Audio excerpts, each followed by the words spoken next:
Afternoon, everyone. Welcome to the sustainability panel discussion as part of Imperial Gratitude Week.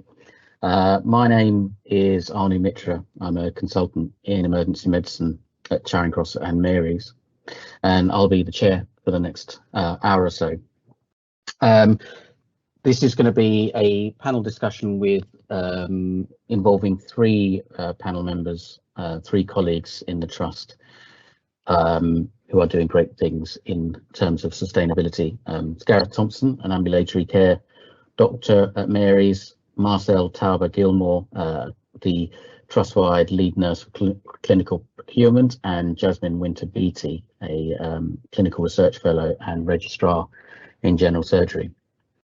I'm just going to get the housekeeping out of the way. So Jasmine, Marcel, and Gareth will be talking for a few minutes each about their own particular work and their own sort of making their own presentations. And then afterwards we'll have a good half an hour for Q&A. So please, this discussion will be facilitated. So please post your questions in the chat, and we'll have a look, take those questions and ask our expert panelists. Please also note that the event is being recorded and it will be available on the intranet afterwards as well. So if you have colleagues who can't make it now, please signpost them to that on the intranet. We are also having live captioning of this discussion. Neha, our facilitator, will post the link in the chat. Please copy and paste this link into a separate browser window and you'll be able to see live captions as they go. I believe at the moment there are some technical issues, so probably not quite up and running with the live captioning, but please hold on to that link because I'm sure we will be very soon. So just introducing myself. I thought I'd start off by introducing myself and give you an idea of why I'm chairing the panel and where I'm kind of coming from in terms of sustainability. So as I said, I'm a consultant in emergency medicine. As with many people, I've had a kind of background interest in the climate crisis and the environmental impact of all that we do, not just necessarily in healthcare. But as with many things, I've been kind of inspired and nagged into a bit more action by my 8-year-old daughter. You can see there my 8-year-old daughter Cherry. That's a picture from Notting Hill Carnival, which sadly been cancelled again for the second year running. My heart is broken, but anyway. And she, as with a lot of young people and children and young adults, really inspired us dinosaurs to really take some concrete action to follow up our good intentions in trying to reverse or trying to put the brakes at least on the direction that we're going worldwide. And a couple of years ago, she actually asked if she could bunk off school for a day and go on one of the climate strikes, one of the Friday climate strikes that were initiated by Greta Thunberg, and this is one of the big ones that was well attended across the UK and across the world. So she talked me into taking her and her mates, and along with a few other parents, down to Parliament to march as part of a climate strike. We did actually get into trouble with the school as well, but anyway, that was the price we were prepared to take. And since then, that got me thinking more about what may be more within my gift to influence and change. And certainly being a doctor, being a consultant in the trust, I thought I started looking a bit closer to home about what our own activity in the trust, but also our own activity, particularly in the emergency department. So I've also joined a environmental special interest group with the Royal College of Emergency Medicine, where we have been looking at a number of different ways in which we can drive change through quality improvement methodology, try and embed it into the emergency medicine curriculum almost, and a program of training and assessment. We're working on a template called the Green ED, which is kind of like a framework and a series of aspirations and targets for emergency departments to work towards to reduce their environmental impact. Closer to home at Imperial, I'm also expressed my interest and very enthused about Imperial's green plan. And if you're not already aware of it, or if you've not already had a look at the documentation and the green plan itself, I would strongly urge you to do it. Because I'm delighted to see that Imperial has adopted this position and thrown its weight behind green plan, recognizing that there is a climate crisis, recognizing that the NHS is one of the largest organizations, certainly one of the largest public sector organizations in this country, and within the NHS, Imperial is one of the largest trusts, I think probably the second largest trust. Therefore, we are huge producers and consumers of materials, a huge contributor to the overall carbon footprint of this country, a huge contributor. I think it's 40% of greenhouse gas emissions from the public sector comes from the NHS alone. And so I think there is definitely a moral imperative for the NHS, but also a large organisation such as Imperial to really take steps to start addressing the problems with the problems that we are contributing to by our very activity. So I would really strongly recommend that you look at the green plan. And also, I think Neil's going to post a link to the survey. It's one of the key strategies of the green plan is to build a network, to share good practice, to support people across the trust in what they're doing, because essentially it's the key to the plan, the key to the success of the plan is people and people working within the trust. So there is a survey on the green plan page on the intranet where you can express your interest, express your level of interest, and may perhaps be able to share the good work that we're doing across the trust. So in that vein, we're going to hear now from three colleagues who are doing a lot of good work across the trust, and they will explain their own projects, and then there'll be an opportunity for us to have a discussion, have a conversation, and ask questions. Now, on the theme of technical difficulties, I think Gareth was trying to find a computer that was taking less than half an hour to switch on. I'm sure everyone feels his pain, and also that wasn't telling him that he should update Microsoft Teams. Again, I'm sure we all feel Gareth's pain, and I think he's not yet made it yet. He's still scrabbling up the cliff face of Trust PCs with Microsoft Teams. So should we go? I think what we'll have to do, we'll just slightly change the running order. And Marcel, if you don't mind, we'll start with you. So Marcel Talbot-Gilmore, as I mentioned, is the trust-wide lead nurse for clinical procurement. She's got an interest in sustainability because, like most of us, I'm sure she hates waste. But yes, relevantly, waste has an impact on the environment as well, of course. So she's going to talk about how procurement staff exploring the benefits of using remanufactured devices in the hospital. So thank you, Marcel. Over to you. Thank you. Hi, everybody. Thank you for letting me talk to you today for a few minutes about a sustainability project that we are running at the moment. Next slide, please.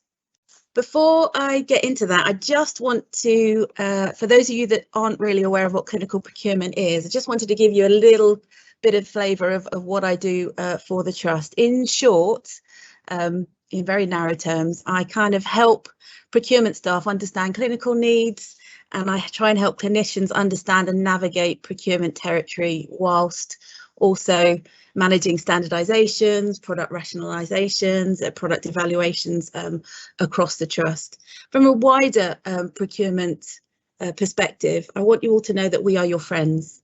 We want you to have the stuff that you need at the time that you need it. The old thought that procurement only want to provide pound shop quality products, whereas clinicians only want gold-plated widgets is over.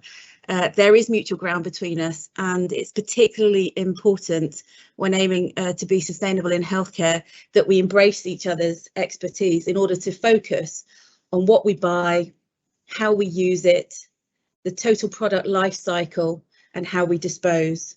But more importantly, I just want to pass on a general reminder that, remember, we are spending public money.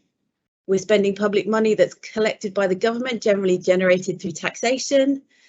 So every order of top up, every requisition that's placed and authorised on e-procurement spends public money. And wasteful spending is not sustainable to any organisation. So it's only right that we talk to you about, from procurement perspective, about what you need, why you're buying it, ask you questions, and to find out if you're buying it and using it in the most efficient and economical way. So do me a favour, make friends with your procurement business partner and me. We're very friendly, and we can help you be more efficient with your products and less wasteful overall. Moving on to our project. Next slide. Our project is with a third party company and has two prongs, if you like, two parts. The first part is a collection of used harmonic scalpels. We approached the urology service, the rather fabulous David Haruda, consultant surgeon, and Simon Mackey, the lead nurse for specialist surgery. And we asked them if we could collect your harmonic scalpels from that are used post surgery and sent them off to a company, and you could get paid for that. Would you be happy? And of course they were like, ding, ding, ding, ding, ding, jackpot. Yes, we'd love to be. So the first prong is that the devices are wiped down after use, placed in that very exciting looking box on the screen, and then the company that we're working with come and collect it in an energy efficient vehicle, I might add, and then depending on how many devices, in this case harmonic scalpels, they take away and can remanufacture, we get paid for that. So if there's 20 in the box and they remanufacture 20, we get paid for 20, or rather the urology service gets paid directly for those 20, and we get a certain tariff for that number of products. The second prong is the remanufacture of that device and the opportunity to buy it back at a cheaper price than our current supplier. So, I mean, this project very nicely falls under the using resources more efficiently tenet of delivering a net zero NHS. And although we currently started small in urology, we would love to expand into general surgery, gynae, renal, colorectal, bariatrics, anybody that uses a harmonic scalpel. There's other products that can be used, particularly within cardiac cath. There's ablation catheters and mapping catheters, and that may be something that we wish to explore with that service later on. But the remanufacturing side is really interesting. If we go on to the next slide. The remanufacturing of products is really common in the EU, in Canada, in USA and Japan. And the company that remanufactures these devices assumes full legal responsibilities and liabilities for the product once they remanufacture it and sell it on. In this case, those harmonic scalpels that we've used are reverse engineered, they're fully ID'd and traceable, clean, decontaminated. The materials used, the product itself and the electrics are all tested. It's repackaged and sterilised. Importantly, it's CE marked, which is the requirement, one of the requirements, and its conformity is assessed. And I know there are a lot of doubters out there who would say, well, it just doesn't feel right, or it doesn't quite work the same. But I would challenge anybody, give me the opportunity to put a remanufactured harmonic scalpel in your hand along with the incumbent, and I would be amazed if you could find any difference in performance with the product. And I mean that, that's a genuine challenge. So remember, it's the suppliers who often assign single use to their products. I mean, cynically, that could be for a savings requirement, but more probably because remanufacturing was not really a thing that happened for quote unquote single use devices, even though that MHRA document that's out there on UK guidance on remanufacturing has been around since 2016. And from a sustainability point of view, the benefits of remanufacturing are the conservation of materials, particularly raw materials, which is really important because they are becoming scarcer. They're becoming more expensive to buy and transport across the world. There's reduced energy consumption during the manufacture. There's importantly reduced waste, and there will be associated disposable costs of waste that come with that, which is, for a trust of our size and for the NHS in general, astronomical, absolutely enormous. There's also a lower price for the same product, which is of comparable quality. There's an awful lot of regulation that falls behind remanufacturing devices, and in the company that we're using, when they remanufacture, here are some of the regulatory standards that they must meet in order to be able to sell back the product that they've remanufactured for us. So it's just a tiny snippet of information on this project, and we hope that we can engage with loads more of you in the theatre world in order to make this a bit more widespread and incorporate it into our general practice. Thanks, everyone. Thank you very much for that, Marcel. That was really, really well presented, and a really compelling case for what you do. I quite like how everyone's going to be able to channel their inner Chris Whitty as well with the next slide.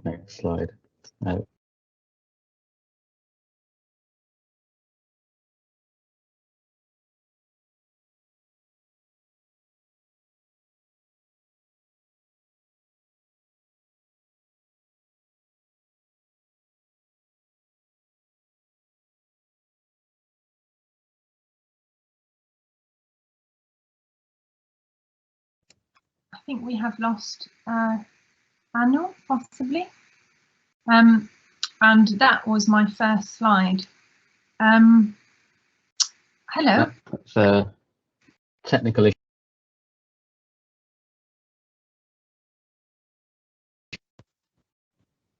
Sorry, you lost me there. I'm afraid the signal out in Lewisham isn't quite as strong as it should be. So I'm now going to move on and introduce our next presenter, Jasmine Winter-Beattie, who is engaged in surgical research and also works as a surgical registrar.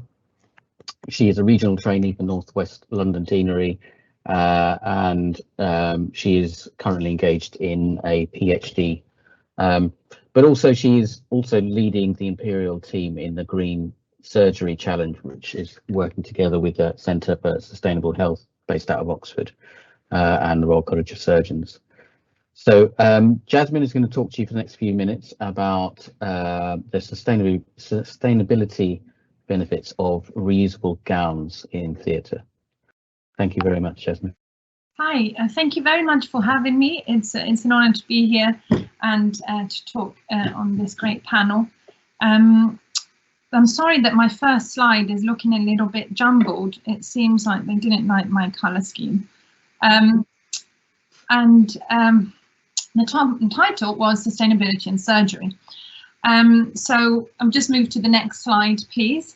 I'm really excited to talk to you about my favourite topic, which is sustainability, and in particular in surgery. I imagine that if you're here, you're already part of the kind of club that is worried about climate change.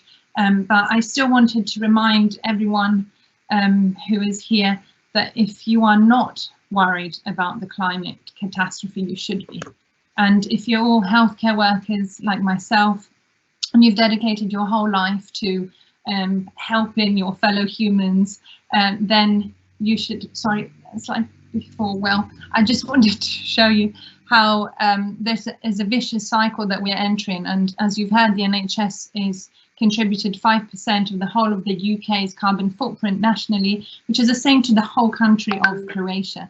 So we have a massive impact on the climate ourselves. And of course, as we contribute to the destruction of the only ecosystem that is known to support human life, we are going to be putting humans' health at risk. So we really need to act. And next slide, please. And luckily, the NHS has set out these really ambitious net zero targets, as you probably have all heard about. And I just wanted to show you on this diagram how, if you look here, the green quarter on the lower left side demonstrates the kind of emissions from in-house NHS activities. And a lot of the emissions from NHS activities actually come from pre-hospital, if we were to use like a pre-renal kind of allegory. The blue side shows the emissions from medicine, medical equipment, and the rest of the supply chain. So it's kind of outside of the hospital trusts themselves, but it's still something that we can control. Next slide, please. And this slide really shows us how we're on track if we do nothing to, you can see the top dotted red line for our NHS carbon emissions to continue to rise dangerously so, and back to 1990 levels.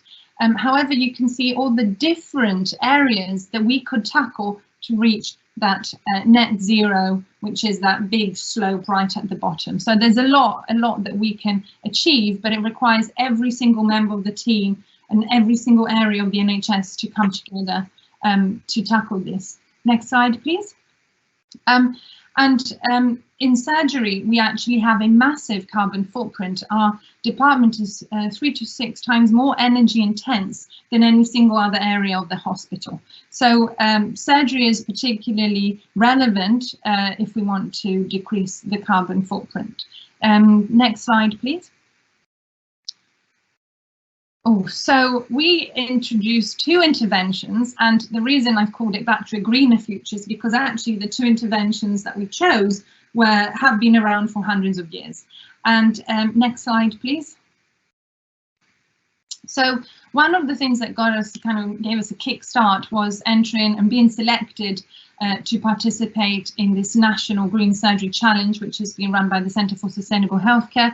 And if you're interested in learning more about sustainable healthcare, they run some fantastic courses, which I highly recommend. The challenge is also supported by the 2 Royal Colleges of Edinburgh and England. And we chose these 2 projects, as I mentioned, which are to try and encourage the use of local anaesthesia where possible for open inguinal hernia repairs in this case, as well as to introduce reusable gowns. And we've submitted all of our reports, and the award ceremony will be on the 4th of November when we will find out the winner. So please do join and support us later on in the year if you're interested. Next slide, please. But I've been asked to talk to you specifically about our reusable gown trial, which we set up in May, and launched the day before the Green Plan was launched across the Trust, actually. And we chose to do it just in ISIC theatres because it's 2 small theatres, it's quite a contained area. And here you can see the reusable gowns in use, in all their splendour. And actually, you wouldn't look at that twice. It is something that has been around. We've all seen it before. And the question is, why aren't we doing it? So we brought in the gowns. We were extremely lucky because we found that our in-house suppliers of linens and scrubs actually also supplied these beautiful reusable gowns to other trusts. And very serendipitously, the makers of the textile got in touch with me on Twitter. And that's how I found out that we had everything ready already in our trust. Next slide, please. So we got the gowns, we used 950 of them, and there was a lot of preparation involved. And I have to say, we wouldn't have been able to pull it off without a fantastic team and the support of theatre managers, Romeo, Ramiel, Stuart, the head of facilities, and all of my colleagues who have been fantastic and really dedicated to the challenge. So tip number 1 is get a great team around you. And I should mention Nan and Rizni, that are down there in the bottom of the laundry room where we went to discover where we kept the gowns, and we were in the bowels of the hospital, really getting to the bottom of it all. Next slide, please. So we set up the trial, we used the gowns, and we collected feedback from all of the stakeholders. We put feedback forms everywhere to try and get people's opinions. And next slide, please. And of course, with any trial, there's going to be a few teething problems. We did encounter a few barriers, but we managed to overcome most of them. Initially, the sizing seemed to be off and people were just walking, dragging around the gowns on the floor, and we managed to find smaller ones. People complained of not being able to undo the gowns themselves and needed to ask for help and keep asking for poppers, which unfortunately is not a solution. But actually, the moment you start using the gown, you get used to this and you become more familiar, and everything, the problems that seemed unsurmountable in the beginning, you get used to very quickly. We had one accident of strike through when one of the gowns that is in ISIC theatres and is therefore laparoscopic surgery in minor cases was actually used for 4-hour colorectal urology joint operation, and we had some blood that went through, which is a serious accident, and we have now brought in double ply gowns to deal with that. One of the main barriers that people kept telling me was going to be a problem when we brought these in is actually the fact that at the end of the operation, people just kind of cathartically rip off the gowns and put them in the rubbish bins.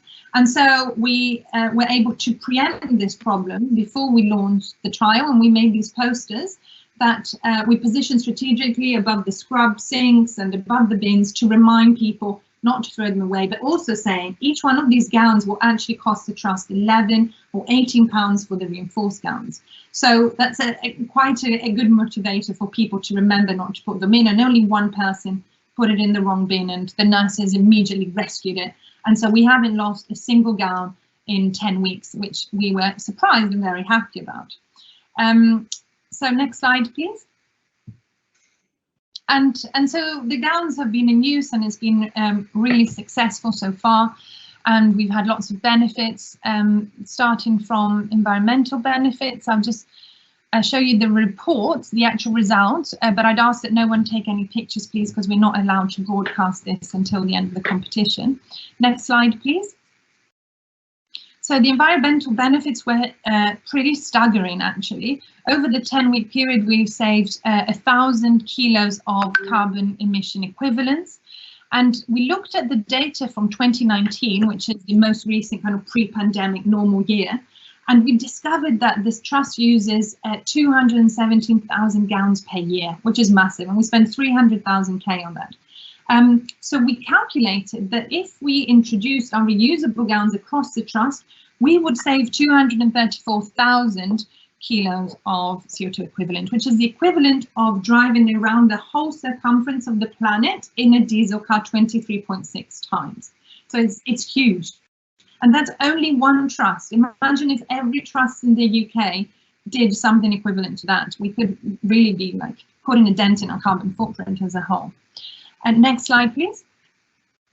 Financially, this is what most people are interested in, really, and what actually got everyone on board in our department, because we demonstrated that we could have some savings.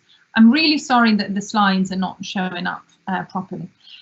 So we saved in 10 weeks £118, and we calculated that if we, again, extended this to the whole trust, we could save yearly £27,000, which is not a huge amount, but it is 10% of what we currently spend on gowns, and is also enough to pay for a junior house officer for a whole year, or even to run a surgical theatre for 23 hours. So it's not insignificant amount. Next slide, please.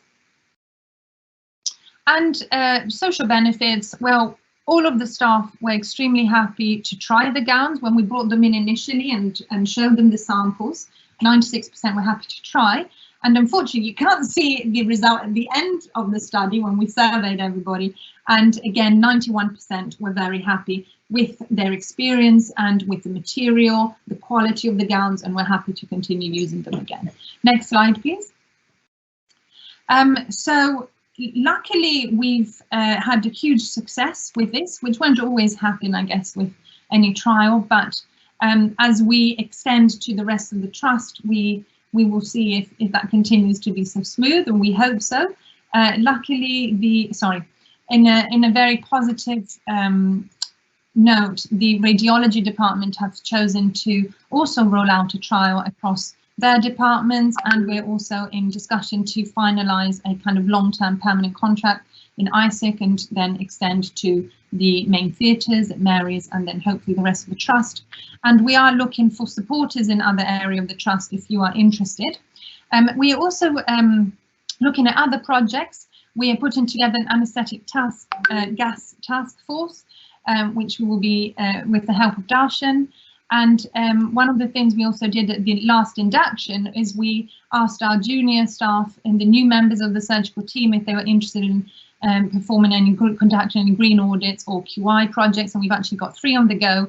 And one of them is waste segregation, and seeing as the topic was waste, I just included another slide. Next slide, please, which shows just some information I was really shocked to discover. And again, if nothing else will catch your interest, you maybe will be interested to hear the difference in how much we pay for waste disposal. So this is something we're looking into, and really I hope that we will be able to raise awareness of this issue around the whole hospital. We spend a lot more to burn the bins, the yellow bins, and therefore it is really important that you segregate your waste correctly. I didn't realise how much money we waste on this, unfortunately. Sorry, pun not intended there. Next slide, please. And I just wanted to say, however, that if we look at surgery itself, waste is not a massive contributor to surgery. So we still do need to the surgical footprint. So we still do need to look at reducing the anaesthetic gas emissions and our procurement supply chain emissions as well. So there's lots of options that we'll be looking at there. But as Marcel mentioned, there are some obstacles to introducing changes. But, you know, when we are facing this catastrophe, we do need to kind of get together and sometimes look back at what we've been doing to find better options. And last slide, please. I wanted to remind you also that another way that is super important to tackle, sorry, I'm banging on here, I'm going to finish soon, to tackle improve surgical sustainability is to actually stop people from needing surgery in the first place. And this is a huge area for improvement, is when we see in our patients, is to remind them that they need to eat their vegetables and they need to decrease how much they're drinking, even when England is winning. And there's a lot that we can do to try and prevent them coming to surgery, although reusables and waste maintenance are all very important. And lastly, I just wrote some tips for anyone who, next slide, who is wishing to kind of take on some sustainability projects within the trust. It's really important. We found that speaking to everyone, really networking, we've been able to find out loads of information we didn't know about. And we found that engaging people in the process, so asking them from the very beginning, what was their opinions, what would they like to see improved, what would they be happy to kind of try and move forward with, were really essential to get people on board and to engage them, and ultimately for the success of our intervention. So I'd be very happy to talk to anybody who's interested to do some projects together, moving forward, and we need everyone we can on board. So do please get in touch, and thank you very much for coming and for listening. And that's it. Thank you. Thank you so much, Jasmine. That was a fantastic talk.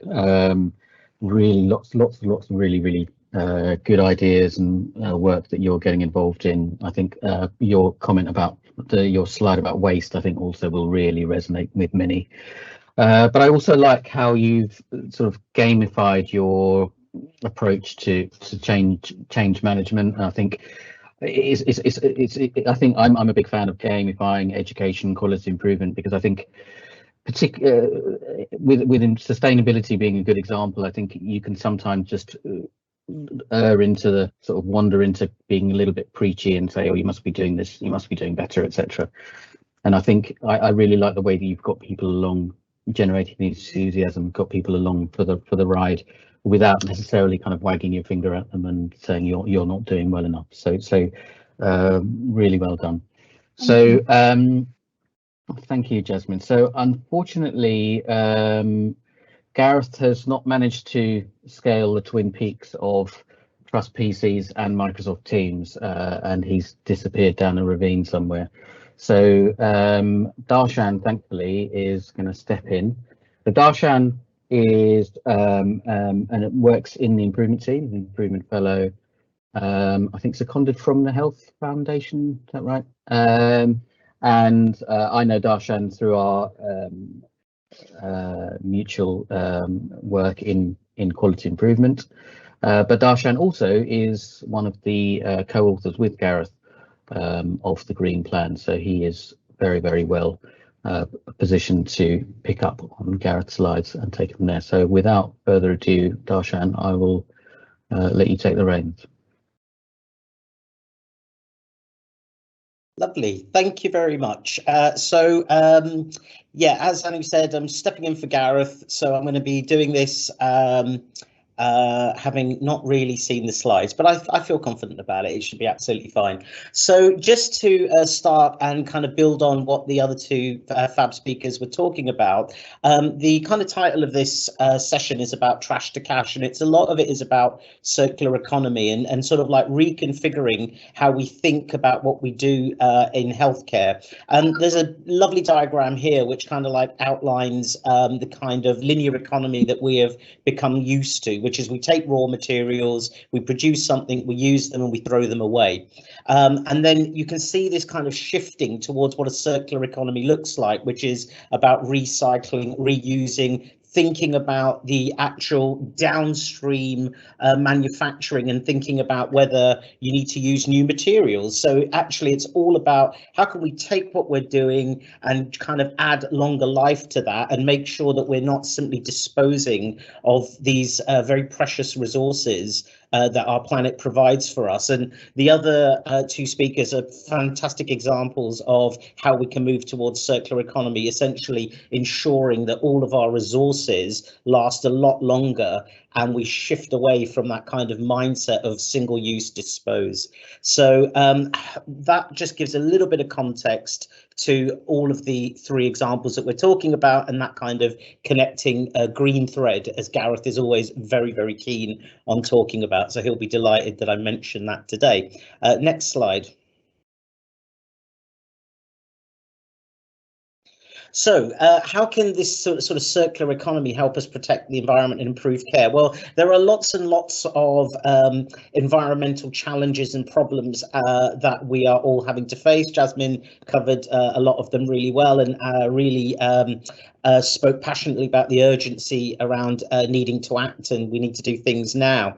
But there are obviously areas around damaging energy sources. There are issues around waste production, the materials that we're using, the disposal of waste, and there's the damage to nature and loss of biodiversity. And the circular economy, a lot of what we're talking about today really is focused around this kind of waste angle, about minimizing waste, reducing demand, thinking about how we produce things, but then also thinking well in advance about what we do in terms of how we turn those into something that is longer, or we can dispose of it in a way that is more environmentally friendly, not just waiting until we get to the point of waste disposal, but actually building that thinking into what we are doing in the first instance. Next slide.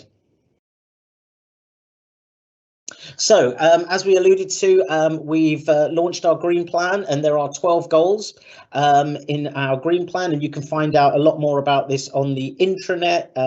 Hopefully we will put a link on a little bit later on about where you can read more about this. And where you can complete a short survey, but we've got these kind of 12 goals which broadly cover a lot of the aspects of how we will go about protecting our environment, and not forgetting that there is a link between climate change, air quality, our sort of disposable lifestyle and health inequality. So it's not just about protecting the planet, which it absolutely ultimately is the mechanism by which we do that. It's really about ensuring that we have a healthy population.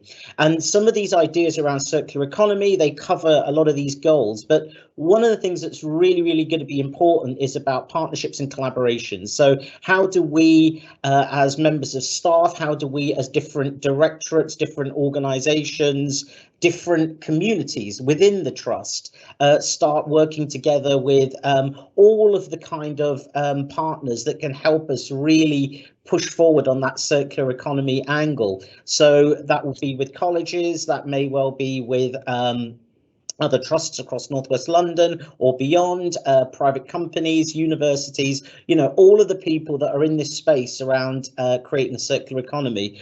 Gareth and I had a really interesting conversation with a PhD student in Brunel University who's looking at PPE and actually trying to figure out ways in which you can use like bamboo and things like this to actually create the PPE. So right at the early end of production, changing the types of material for something to be used. So really, really interesting and really important around partnerships and collaborations. Next slide, please. So the specific intervention or the specific initiative that we are thinking about and exploring at the moment is around face mask, PPE reuse and essentially recycling. So we are at a very early stage speaking with various different organisations outside of the actual trust to explore how we might be able to take face masks that have been used, collect them and convert them into new medical products. So a little bit similar to what Marcel was talking about in terms of the kind of remanufacturing, reprocessing, but this would actually be about taking all of that, melting some of these things down and then turning them into things that have got a much, much longer lifespan. So part of this, in fact, all of this will be about engaging with staff, speaking with staff to understand how best we can do that type of collection. How can we move those masks around in a safe way, but also in a way that doesn't emit carbon? And then what are the types of things that are of interest to the trust to be able to purchase back? So one of the things that we're aware of is that we can collect these masks and turn them into theatre clogs. So something that will have a phenomenal lifespan. I'm quite embarrassed to say I've got a pair of Crocs and these things have been kicking around forever and they're going to outlive me. I'm absolutely certain about that. I know, Anu, I'm a shameful person, but they really do last forever. And if we can turn things into things that last forever that we're using, then we really are embracing the circular economy. So we are hoping to be able to create a really dynamic collaboration with a commercial organisation, with a funding organisation, and the trust, essentially, to really look at this. And it will be really important to speak with staff, to get staff involved in this, to really think about how we can look at this. And not only does it come from a circular economy perspective, but it's also about this other area of waste and recycling, which a lot of staff care a great deal about, particularly post-pandemic. Well, not post-pandemic, but still during pandemic. You know, a lot of people are recognizing, you know, all of this PPE that we're using and are really concerned about it. So it's partly about how do we recycle it, but then how do we turn it into something that we can use? Next slide. And yeah, so that's it. So a few things there about how you can get involved. There is an online survey which we'll hopefully send the link to, and then there is our email address, imperial.greenplan@nhs.net. We would love to hear your thoughts and love for you to be part of our journey to become a sustainable net zero organisation. Thank you.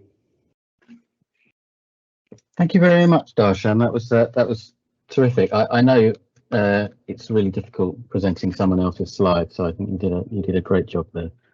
And really you've done justice to Gareth's message and his work in repurposing materials that and it's challenging the orthodoxy that what we consume is just use and throw away. and actually saying, no, why does it have to be? Well, there must be another way. So I think we'll take some questions now, and we were a little bit worried when we were planning this that I had sort of prepared some questions in case there wasn't much interest, but actually there's been a huge amount of interest, which is great, and it's really encouraging to see lots of different questions. So unfortunately, but the disadvantage is we're not be able to do justice to, it's like the best part of 30 questions been posted, and we published a few of them, and even the published ones, I'm afraid we'll probably not be able to go through all of them. So I'm gonna post some questions, and I think maybe if one of you, or perhaps two of you, could pick up on those. We probably won't have time for everyone to answer every question. So let me actually, on the subject of repurposing materials, there was one thing that we've been having a conversation about, and it's something that's really preyed on my mind in the last 15-16 months or so.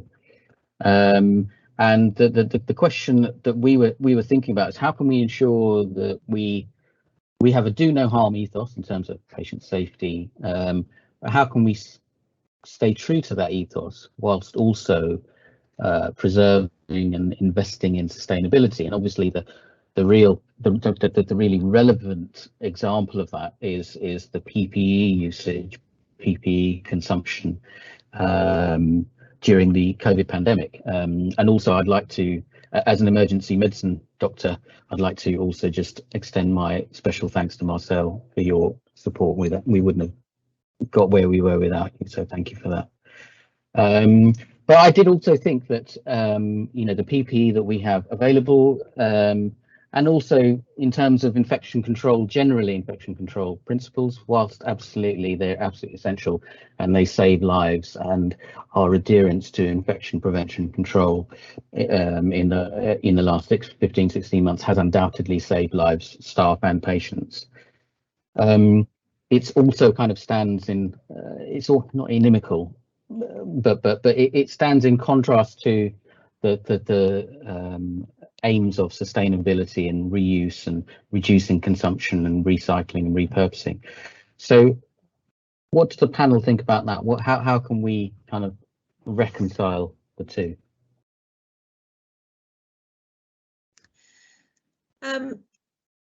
It's a really interesting question, because I suppose in a lot of ways the pandemic has caught us on the hop, whereas in our lives at home, I recycle, I try and buy ethically, I shop in places that don't have sweatshops in countries that and treat people horribly.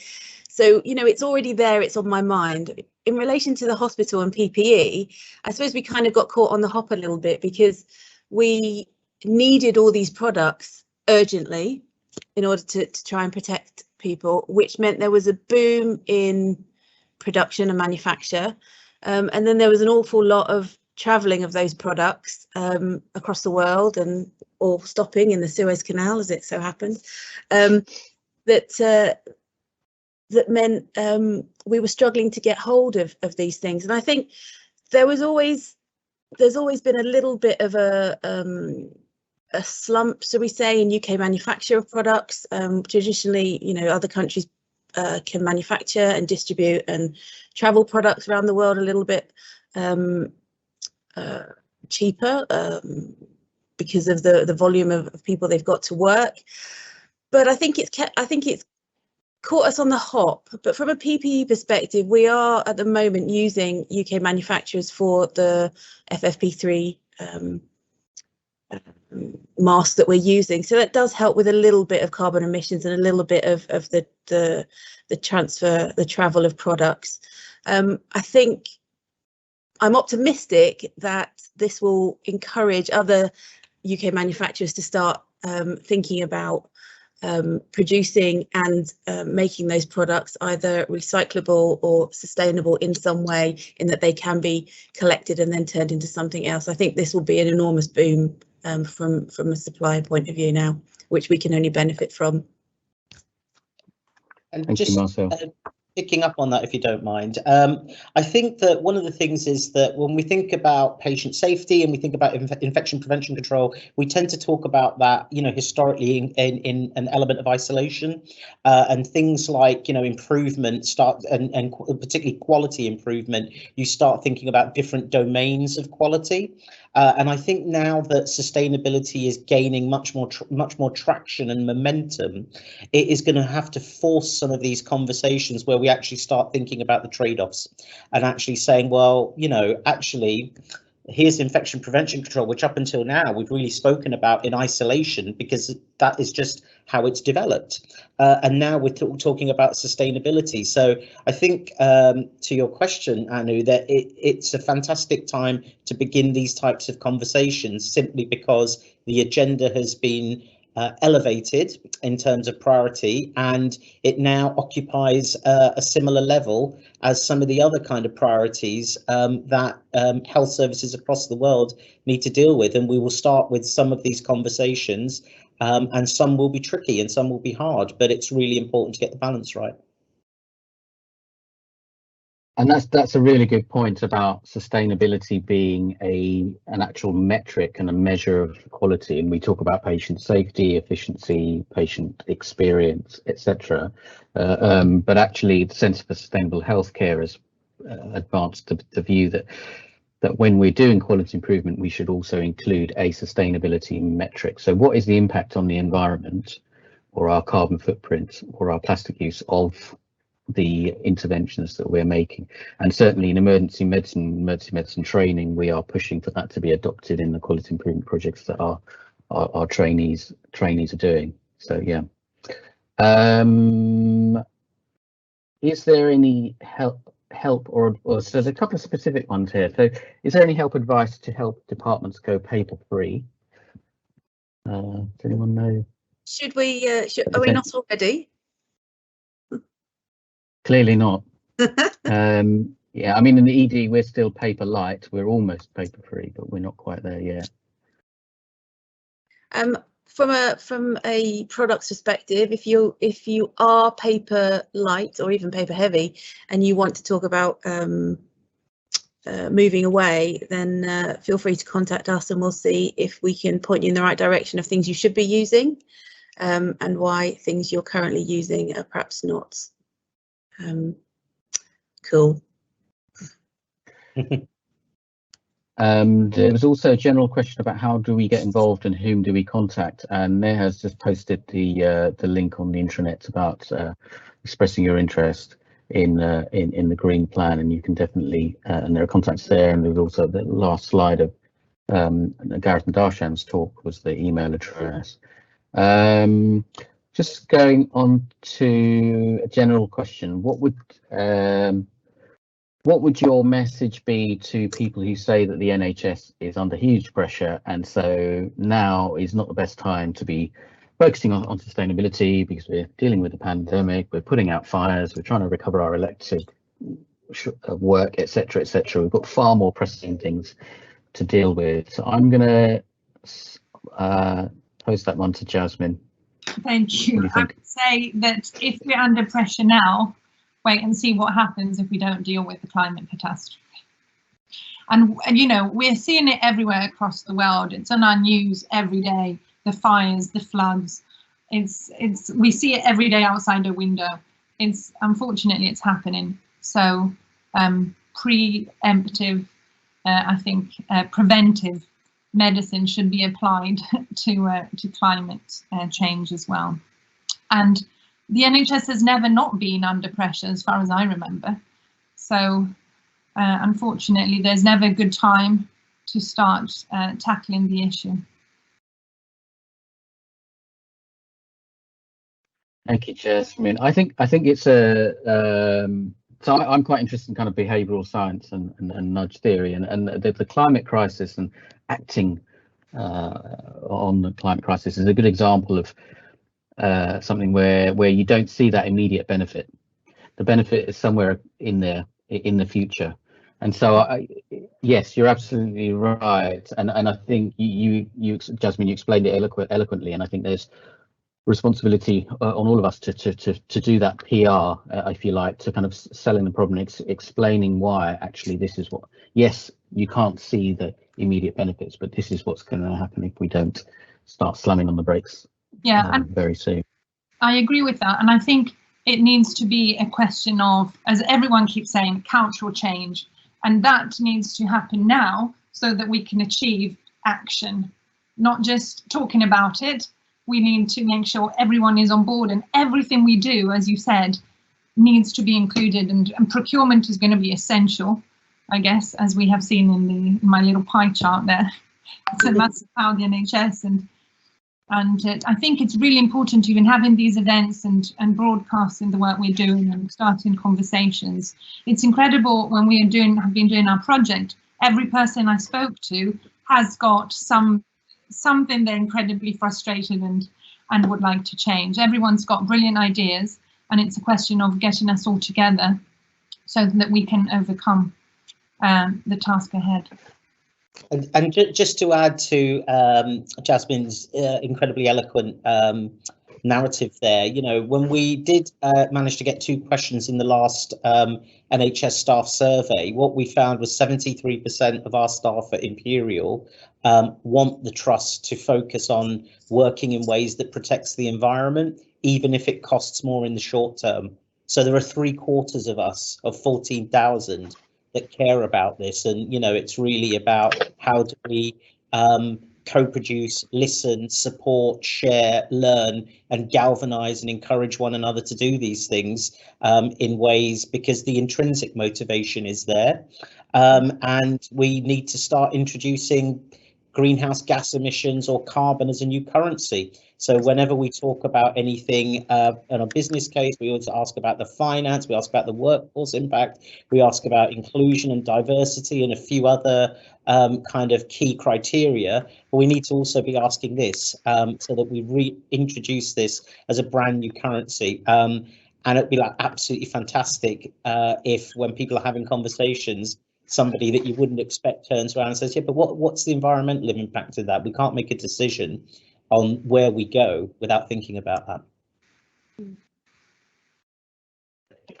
Thank you. So I'm really sorry, we're kind of running out of time, and I think there's so many, the questions are kind of half questions, half suggestions as well. So I think we should try and see if we can capture the questions on the comments that have been posted with it before we end this call and lose them, because there's so much there that we could look at and capitalize on, lots and lots of suggestions, the questions we can turn into potential change ideas and kind of put on the to-do list for the trust, if you like. So I'm going to just yeah. I think that Darshan and Gareth are putting together some kind of monthly green hospital meetings where everyone will be able to bring their ideas and their concerns, and we can have further discussions. I don't know if they will be themed, but this doesn't need to end here. I'm hoping that everyone's contributions, even if we can't answer them today, they won't feel like this has been pointless, but that we really do want to listen to everybody and take it forward. So hopefully those events will be advertised soon, Darshan. Jasmine, this reminds me of the time when Tony Blair went on TV and made an announcement that the NHS spending would equal Europe's average, and Gordon Brown was like, "Oh, thank you." Sorry. No, you're absolutely right. We are going to be working through. So what we have is some co-production. We're going to be doing some co-production workshops to get our green network up and running. So that's going to be a really important component. We are going to be doing some work to try and figure out some lunch and learn opportunities, and also some education opportunities for staff. And we're also going to, a little bit later on down the year, is to think about what a sustainability big room will look like. And absolutely, we have our green plan inbox, so any ideas always welcome. And eventually we will get to a point where we will be hopefully listening to staff to ask them how do they want to be informed of developments, and if that's a kind of regular kind of newsletter every month where we're reaching out to people, absolutely. So I appreciate putting the pressure on. Now I have to deliver it, so and we have to deliver it, so we will get there.